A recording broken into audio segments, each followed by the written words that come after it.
영남대병원 안과 손준혁 교수 나와 계십니다. 네, 안녕하십니까? 안녕하세요. 네, 안녕하세요. 반갑습니다. 네. 요즘 햇살도 좋고 하늘도 푸르잖아요. 저는 이럴 때 이런 시가 생각나요. 아, 그래요? 눈이 부시게 푸르른 날은 그리운 사람을 그리워하자. 왜 웃으시죠? 노래 아니고요. 눈 얘기하는 거죠. 그렇죠. 근데 이렇게 햇살이 네. 좋은 날 우리가 눈 걱정을 해야 합니까? 어떻습니까? 눈은 사실은 꼭 햇살하고 관계되는 건 아닌데요. 아. 계절이 바뀔 때나 이럴 때는 눈의 불편감이 새롭게 찾아오는 경우도 많습니다. 그래서 미리 준비한다면 더욱더 햇살을 즐길 수 있지 않나 그런 생각을 합니다. 네, 그렇군요.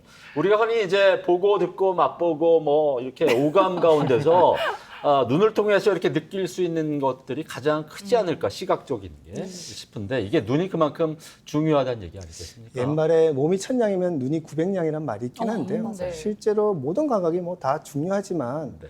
눈에 문제가 생긴다면 불편감을 이루 말할 수가 없죠. 굉장히 아마 불편해하실 거예요. 그렇군요. 근데 우리 교수님 눈을 뵈니까 굉장히 초롱초롱하고 맑으세요. 아, 시력도 맞아요. 좋고 눈에 네. 걱정은 없으시겠어요. 아니면 저도 좀 화장을 해서 방송 나온다고 하면 그래서 저도 지금 사진을 찍어놨습니다. 화장이 지워질까봐 집에 돌려야 되겠습니다. 네, 눈은 좋으시죠? 눈은 아주 좋은 편은 아닙니다. 아, 그렇군요. 그러세요? 네. 네. 아니 교수님께서 방금 전에 속담을 얘기하셨죠. 몸이 천냥이면 눈이 900냥이다라고 하셨는데 네. 이런 말도 있어요. 눈은 마음의 창이다라는 말이 있는데 네. 그 눈을 보면요. 그 사람이 정말 맑은 사람인지 또는 음흉한 사람인지 알 네. 수 있다고 하거든요. 철원 씨 한번 보세요. 왜 안경 벗으세요? 이상해요?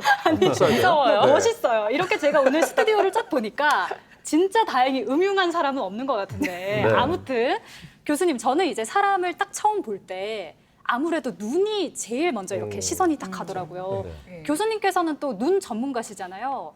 아무래도 사람을 만날 때 눈을 좀 집중해서 보시는 편인가요? 모든 사람들이 뭐 눈을 주시를 하겠지만 안과쌤 중에서도 사실 여러 파트가 있거든요. 그래서 기계를 이용해서 눈 안을 보시는 분도 있는데 네. 저는 원래 바깥 눈하고 주변을 같이 보는 분이 사람이 되다 보니까 습관적으로 눈을 보게 돼요. 그래서 가끔씩은 환자들이 왔을 때 아무 얘기를 주고받지 않아도 저분은 뭐 때문에 오셨구나 하고 진단을 내리는 경우도 꽤 많습니다. 우와.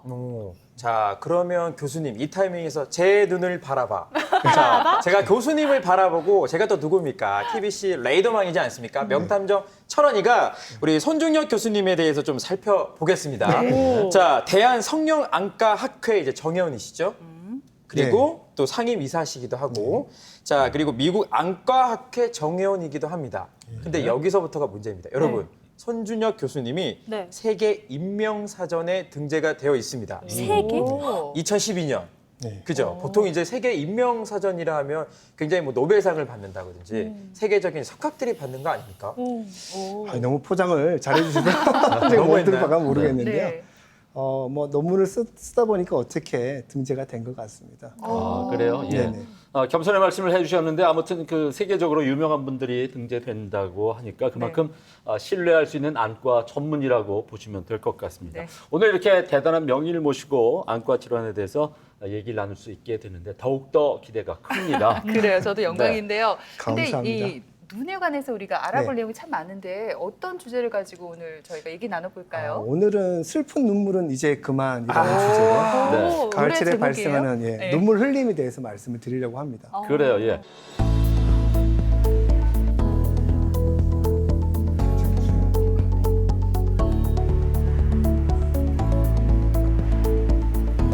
눈물이 계속 나시죠? 우리 눈에는 상수도와 하수도가 있는데 지금 하수도가 막힌 거거든요. 슬픈 드라마를 본 것도 아닌데 울지 않아도 눈물이 자주 나고 갑자기 눈물이 흘러내린 적 있으시다고요? 혹시 갱년기라서 그렇겠지 하고 넘겨버린다면 큰일 납니다. 주로 40대 이상의 여성에서 흔하게 나타나는 이 질환은 나이가 들면서 생기는 자연스러운 현상으로 여겼다가는 오히려 병을 키울 수도 있는데요. 이것은 눈물길이 막혀서 생긴 눈물길 폐쇄라는 질환입니다. 눈물이 코 안으로 빠져나가는 경로가 막히면서 좁아져서 눈물 배출이 지연됨으로써 눈물이 눈에 고이거나 밖으로 흐르는 눈물길 폐쇄는 남자보다 여자가 많고 환자 수는 해마다 거듭할수록 증가하고 있습니다. 눈물길 내부나 주변에 종양이 있거나 심한 결막염, 자가 면역성 질환 등 다양한 원인이 있는데요. 특별한 원인을 찾을 수 없는 특별성인 경우가 가장 많기 때문에 조심해야 합니다. 혹시 지금 나도 모르게 슬픈 눈물을 흘리진 않나요?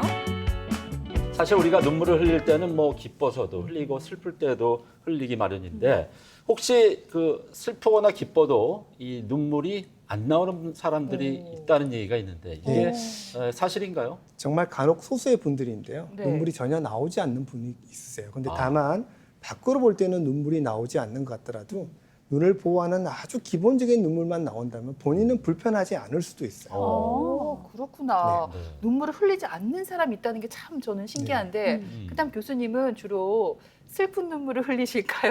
아니 기쁜 눈물을 흘리실까요? 평소에? 제가 선택만 할 수 있다면 늘 깊은 눈물만 흘리고 싶죠. 하지만 어. 실제로는 반대가 더 많은 것 같습니다. 그렇네요. 네.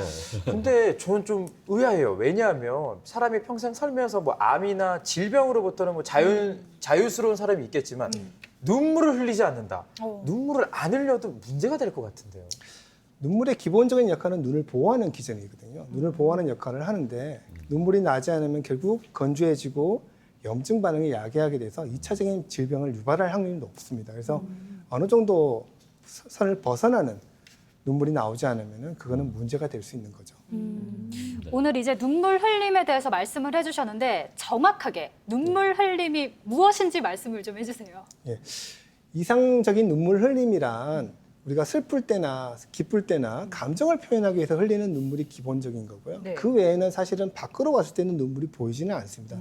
눈을 보호하는 눈물들은 표가 나지는 않아요. 네. 하지만 우리가 말하는 질환적인 또는 병적인 눈물 흘림이란 그런 감정이 동반되지 않는데도 눈물이 고이고 밖으로 흘리고 또는 심해지면 눈가가 짓무르고 염증이 생기는 그런 질환들이라고 보시면 될 것 같습니다. 네. 그러니까 실제로 눈물 흘림이라는 병명이 있다는 그런 네. 말씀이 되겠는데 네. 아무 이유 없이 흘리는 눈물은 어느 정도 이제 문제가 될 수 있다. 그런 얘기인 것 같습니다.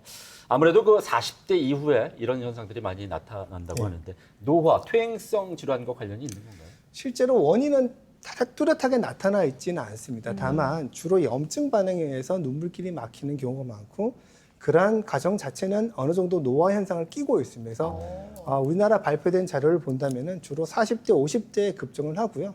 또 여성에게 많습니다. 그 이유는 눈물길 자체가 뼛속에 있는데 뼈 골격 자체가 여성분들이 남성보다 작기 때문에 조금만 문제가 생긴다면 증상이 발현될 확률이 높아집니다. 그래서 여성분들이 가장 많이 오시는 그런 질환이라고 보시면 될 것 같습니다. 그렇군요. 그렇군요. 40대 이후 여성분 네. 딱 전데요. 제가 울더라도 좀 이해해 주세요. 30대 아니에요? 죄송합니다. 40대입니다. 근데 교수님 네. 그렇다 보면 요즘 눈물 흘림 증상으로 병원을 찾는 분들도 많아질 것 같아요. 네. 네. 예. 우리나라 고령화가 시작되면서 훨씬 더 이런 빈도를 보이는 분들이 많아지고요. 특히나 예전에는 불편하도록 그냥 노화 현상이라고 여기고 계시는 분들이 불편감을 이기고자 좀 더 적극적인 치료를 원하시는 분들이 많으세요. 그래서 좀 더 병원에 오는 추세는 많아지고 있다라고 보시면 될 것 같습니다. 네. 근데 이 눈물이라는 것도 왜 통로라고 이야기를 저는 하고 싶어요. 어떤 뭐 눈물이 흐르는 관이 있을 것 같은데 그 관이 뭐 언제 어디서 어떻게 생겨서 흐르는 거예요? 눈물을 내려가는 길을 흔히들 집이라고 보면은 상수도와 하수도가 있다고 보시면 됩니다. 그래서 눈물이 내려가는 길이 눈물이 만들어지는 게 상수도에 해당되고요. 그러한 눈물이 나와서 자기 역할, 감정을 표현하거나 또는 눈을 보호해주는 역할을 하고 나서 빠지는 길이 하수도인데 그 길 어느 쪽에서 문제가 생기면 다 눈물 흘림이 발생할 수 있게 됩니다. 이제 갑자기 아무 이유 없이 눈물 흐름이 이렇게 또르륵 눈물이 흘릴 수도 있는데 여기서 또 궁금한 게요. 만약에 흐르면 어느 정도까지 또 흐를 수가 있는지가 궁금하더라고요. 궁금하다. 왜냐면 디커로 이렇게 해볼 수는 없는 거거든요. 그냥 뭐 내내 1시간 동안 울 수는 없잖아요. 실제로 기본적인 눈을 보호하는 눈물을 측정하는 검사는 말씀한 대로 비커처럼 눈금이 있는 종이를 넣어요. 어머. 그래서 약을 넣고 해서 몇 미리가 나오나 그걸 보는 검사가 있는데요. 실제로 우리가 오늘 이상적인 눈물이 아닌 비정상적인 눈물 흘림에 대해서는 환자가 아무리 눈물이 많이 흘러도 자기 눈물길이 정상이면 밖으로는 잘 흐르지 않아요. 줄줄 흐르지는 않고 고여 있고 조금 어린 정도라고 보시면 되는데 네.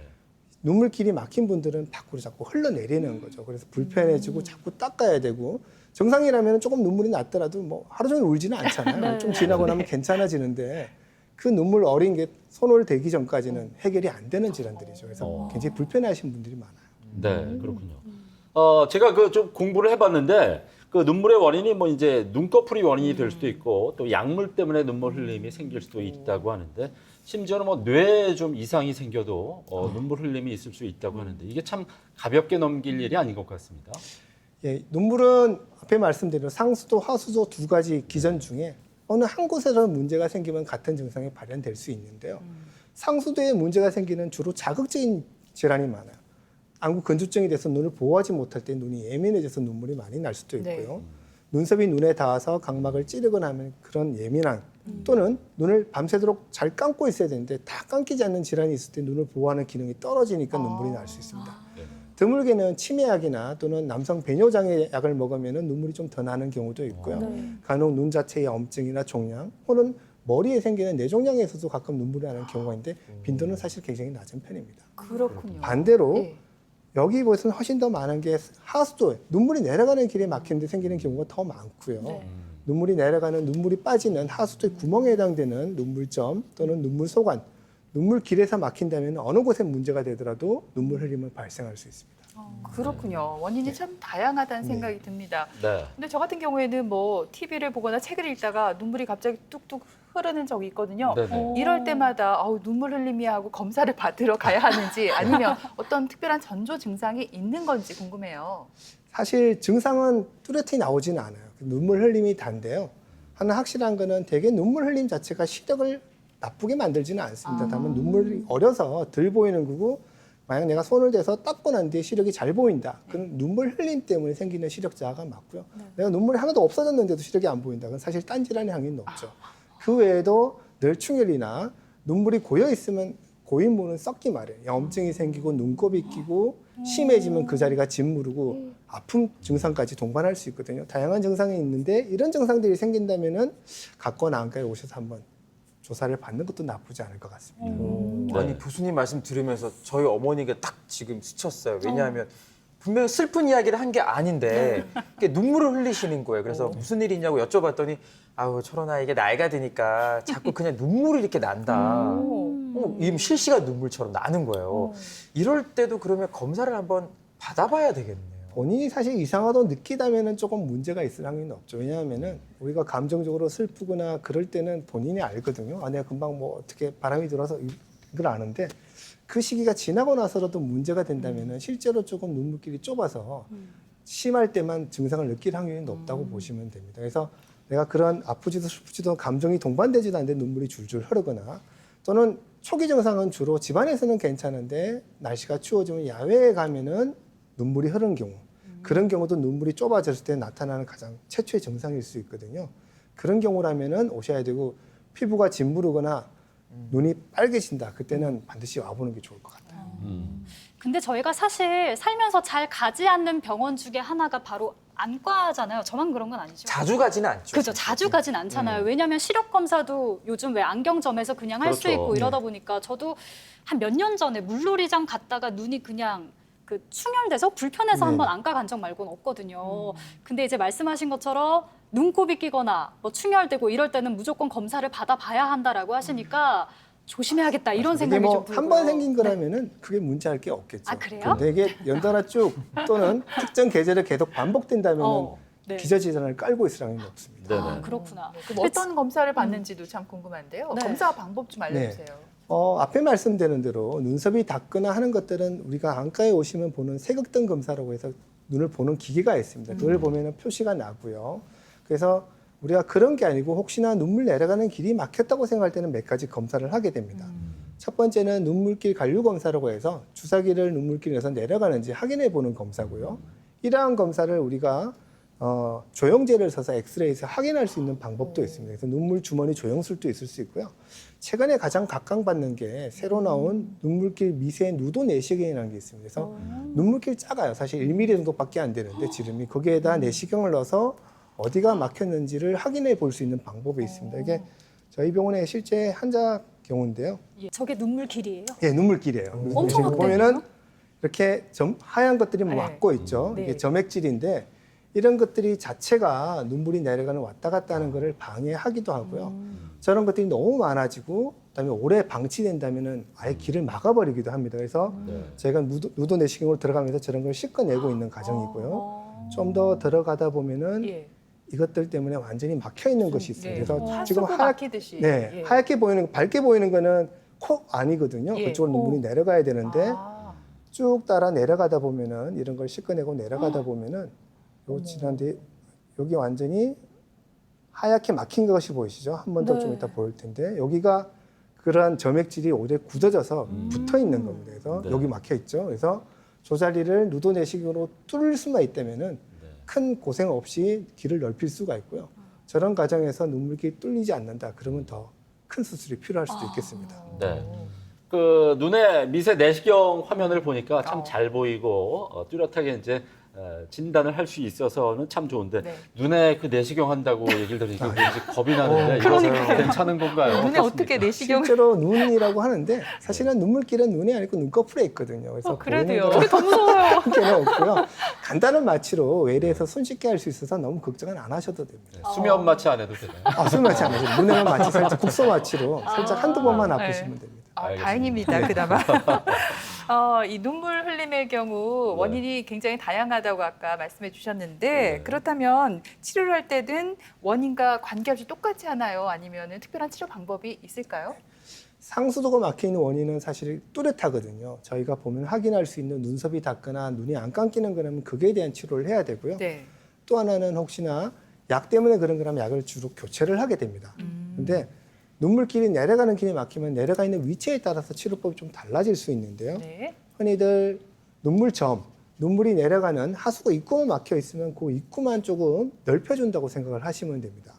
가장 흔한 경우는 사실은 완전히 막혀 있지 않고 앞에 말씀드린 것처럼 평소에는 괜찮은데 겨울에만 또는 밖에 나갔을 때만 눈물 나는 경우인데요. 그때가 바로 눈물길이 좁아진 경우거든요. 완전 막혀 있지 않고. 그런 경우라면 초기에 오시면은 큰 수술 필요 없이 자기 눈에다 감만 넣어서 그 길을 6개월 정도 유지해서 넓혀지게 하는 방법이 있어요. 이거는 뭐 입원도 필요 없고 금방 끝나는 아주 간단한 방법이고요. 만일 이런 것이 아니고 시간이 지나서 완전히 막혀온다. 그러면 새로운 길을 내는데 자기 막힌 길을 뚫는 게 아니고 새로운 길을 완전히 내야 돼요. 뼈를 뚫어내고 새로운 길로 코 안쪽으로 빠져나오도록 해서 옛날 말에 눈물 콧물 난다는 말이 실제로 눈물을 많이 흘리면 콧물이 나도록 돼 있어요. 코로 빠지는 거거든요. 그래서 네. 저희가 수술을 할 거고요. 다행히 예전에는 피부로 들어갔는데 요즘 코 안으로 다 합니다. 그래서 바깥 흉터가 남지 않으니까 환자분들이 조금 더 그런 불편감 없이 수술이 가능할 거라 생각되고요. 수술 시간도 그렇게 길 것 같지는 길지는 않아요. 않아요. 준비 과정이 길지 네. 실제로 수술하는 시간은 20-30분 정도 하면 됩니다. 오래 걸리지는 않아요. 수술은 하는 과정보다는 오히려 피가 나지 않게 준비하고 끝나고 다시 피 안 나게 하는 과정이 더 길다고 보시면 되고요. 네. 잘 열려 있으면 확인하고 여기다 특수한 간을 꼽는 과정입니다. 그래서 간을 꼽아놨다가 빼게 된다고 보시면 될 것 같습니다. 근데 또 하나, 예. 또 하나가 더 있는데요. 네. 눈물 소관이 막힌 경우가 있습니다. 눈물 점도 아니고 눈물 큰 길도 아니고 작은 길이 막힌 경우가 있는데요. 이 경우가 사실 가장 힘든 경우예요. 저런 수술도 못하고 간단한 방법도 안 되고 그러면 크다란 유리관을 꼽아놔야 되는데요. 이게 아주 예전 방법이거든요. 근데 지금도 아직 해결책은 그것밖에 없긴 한데 꼽아놓으면은 늘 불편하고 사실 코로 흥 하면은 올라와요. 라면 먹을 때 자꾸 안경 끼는 것처럼 찝찝하다 보이는데 이런 경우가 가장 좀 어려운 경우로 보시면 될 것 같습니다. 네. 아니 저는 눈물 계통의 수술은 사실 오늘 처음 들어봐요. 수많은 수술 사례를 봤지만 그래서 이 계통의 수술이 흔할 것 같지는 않거든요. 네. 사실 뭐 아주 흔한 수술은 아니지만 실제로는 술은 자꾸 증가하고 있어요. 제가 예전에는 1년에 한 150코를 정도 했는데 지금 200코 넘게 해야 되거든요. 그러니까 환자는 자꾸 늘어나는 추세고요. 가장 큰 이유는 근본적으로 우리나라도 고령화가 되니까 예. 이 대상 질환군에 속하는 인구가 많아지고 또 하나는 예전에 그냥 참고 버티시는 분도 많았는데 요즘 불편하면 좀 더 적극적으로 특히나 좀 요즘 나이 들어도 눈을 써야 되는 분이 많거든요. 그러면은 불편한 걸 없애려고 노력을 많이 하시기 때문에 오히려 환자가 좀 많이 늘어나는 것 같습니다. 근데 수술 장면 보니까요, 굉장히 미세한 관을 타고 올라가서 뚫어야 되잖아요. 잘 네네. 보이세요? 아주 현미경으로 하고요. 내시경으로 해서 확대가 되는 거라 하면 아주 큰 거 보고 합니다. 아, 다행이네요. 아니 근데 이제 방금 또 말씀을 하셨지만 요즘은 스스로 병원을 자주 찾아오시는 분도 계시다라고 하셨는데 그래도 또 아직까지는 뭐 일상생활에 이 정도 불편함쯤이야라고 생각하시고 굳이 병원에 가야 되나 의아해하시는 분들도 계시긴 하거든요. 맞아요. 여기서 이제 제가 궁금한 게 이런 눈물 흘림을 치료하지 않으면 이게 네. 좀 더 심각해지는지 어떤 문제가 발생하는지 궁금해요. 굉장히 중요한 말씀인데요. 많은 분들이 오셔서 치료하지 않으면 눈이 머나요? 안 보이나요? 묻는데 사실 시력하고는 전혀 관계 없으세요. 사실 불편한 게 가장 많고요. 내가 불편하지 않으면 사실은 그냥 두셔도 되긴 합니다. 기본적으로. 다만 내가 눈물이 자꾸 나고 손을 대는 것 때문에 삶의 질이 저하된다고 느끼거나 가장 문제는 합병증이 생길 수 있어요. 앞에 말씀드린 대로 염증이 생기고 피부가 짓무르지고 고름이 나오기 시작하면 그때는 사실은 자꾸 더 심해지거든요. 그때는 사실은 반드시 수술해 주는 게 좋고요. 추울 때만 눈물 나고 이런데 어떻게 하면 될까요?는 본인이 불편하시면 수술하셔도 되고요. 본인이 불편하지 않다면 조금은 더 지켜보셔도 되는데 다만 일찍 치료하면은 조금 더 작은 방법으로 수술이나 치료가 가능하죠. 그래서 자꾸 질환이 더 심해진다. 빈도도 심해지고 눈물 나는 정도가 심해진다면 사실 치료를 주저할 필요는 없을 것 같으세요. 네. 쭉 얘기를 듣고 보니까 참 그 눈물을 흘릴 때 흘리고 안 흘릴 때 안 흘리는 게 참 너무나 행복하고 건강한 거였구나라는 걸 새삼 또 느끼게 됐습니다. 네. 제가 또 어디서 들었는데 신생아 같은 경우에 선천적으로 눈물길이 막혀서 이렇게 처음에 태어난다고요. 네. 맞습니까? 맞습니다. 통계 따라 다른데요. 10명 내지 15명, 100명 중에 10명 내지 15명 신생아들이 태어날 때 이미 눈물길이 다 완성이 되지 않고 태어나는 경우가 많고요. 다행인 거는 그 신생아들의 한 8, 90% 정도는 생후 1년이 지나면 웬만하면 다 호전이 된다는 거죠. 근데 너무 눈곱이 많이 끼고 불편하다면 일찍 오셔서 치료를 받는 것도 나쁘지는 않을 것 같습니다. 네, 그렇군요.